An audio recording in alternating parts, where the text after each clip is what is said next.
Radhe Radhe. Today's topic is what happened to Radha after Krishna left Vrindavan. Let's discover. The episode of Krishna and Radha is the one of the most enchanting one for the devotees since it is illustrative of the highest form of bondage between the divine and human. Through there are different accounts about Radha's story, the most widely accepted one follows. Krishna unfolded his divine place on the soils of Vrindavan and was divinely alluring all the gopis and gopikas living there, enchanted by his divine beauty, mesmerizing personality, and supreme love. The young and the old at Vrindavan were drawn toward him alike. Krishna saved Vrindavan and all its inmates by killing the demons that attacked it at the behest of Kansa, who constantly lived in fear of Krishna and wanted to see that Krishna was dead, leaving him to live peacefully. Radha lived in a village called Repalli that was a little away from Vrindavan. Radha was 5 years elder to Krishna, and Krishna took extreme delight in spending time with Radha, as her devotion for Krishna was far beyond compare. While the Gopas and Gopikas at Vrindavan pined to stay with Krishna, Krishna would often escape away to Ripali in search of Radha. It was the time for Krishna to move out from Vrindavan. Kans had sent an invite to Krishna through Akrura to visit the palace.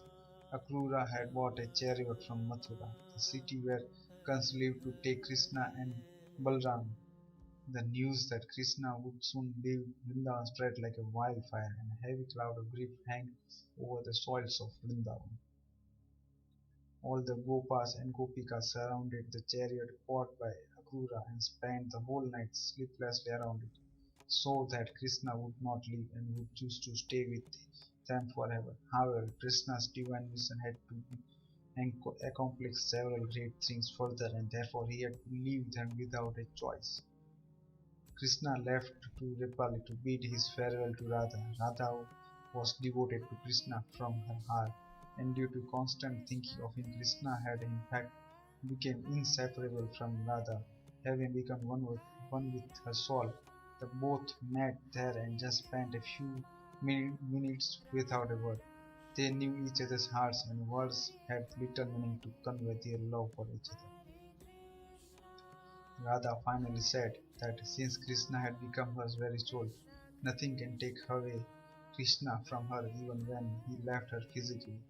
There was no much of emotion between them. Krishna made Radha know the purpose of her divine incarnation as that of demonstrating the power of true devotion, and she was firmly committed to her mission. In spirit, Krishna silently left the scene and tactfully convinced the Gopas and Gopikas, and together with Balram left for Mathura with Akrura.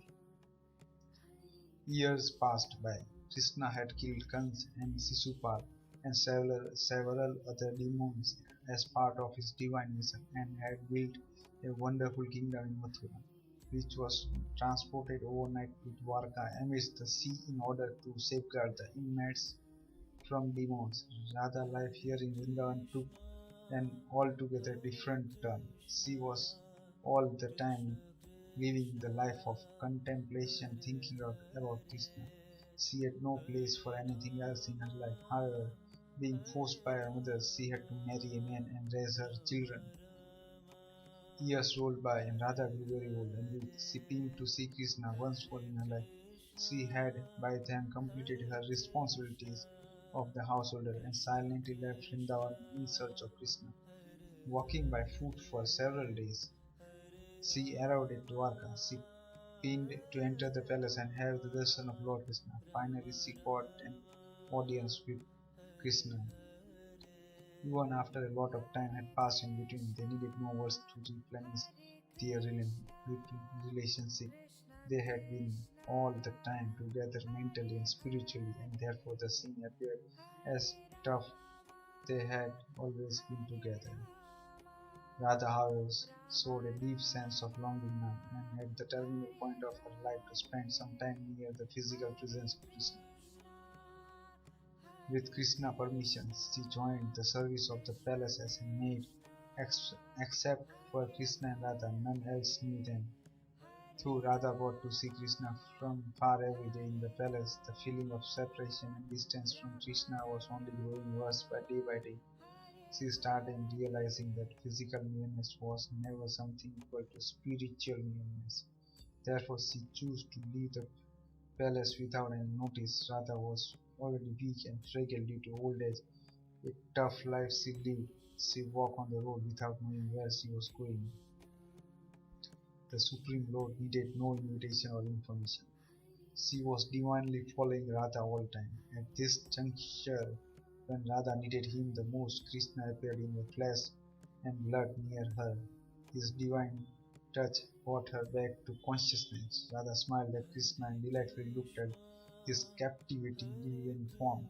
She knew that her stay on the earth was coming to an end, and she had to leave her ever only to merge with Krishna. Krishna asked Radha what she wanted. She just nodded her head, indicating nothing except his divine life. But Krishna insisted that she asked for something since she had never asked anything so far from him. Radha wanted finally to listen Krishna's divine flute before she left her mortal coils. Krishna played the most melodious tune in his flute that was never played earlier and dedicated it to Radha. Listening to the divine melody, Radha divinely merged in Krishna. Krishna decided that it was his final rendering of the flute and once for all dedicated to the flute to his most beloved devotee. Having played the tune he specially composed to accompany Radha on her final journey, he broke the flute and threw it away forever in the bushes and disappeared from there for the palace. Thanks for listening. May Krishna bless you with beautiful life. See you soon in my next vlog. Till then, Radhe Radhe, Jai Shri Krishna. Enjoy your life.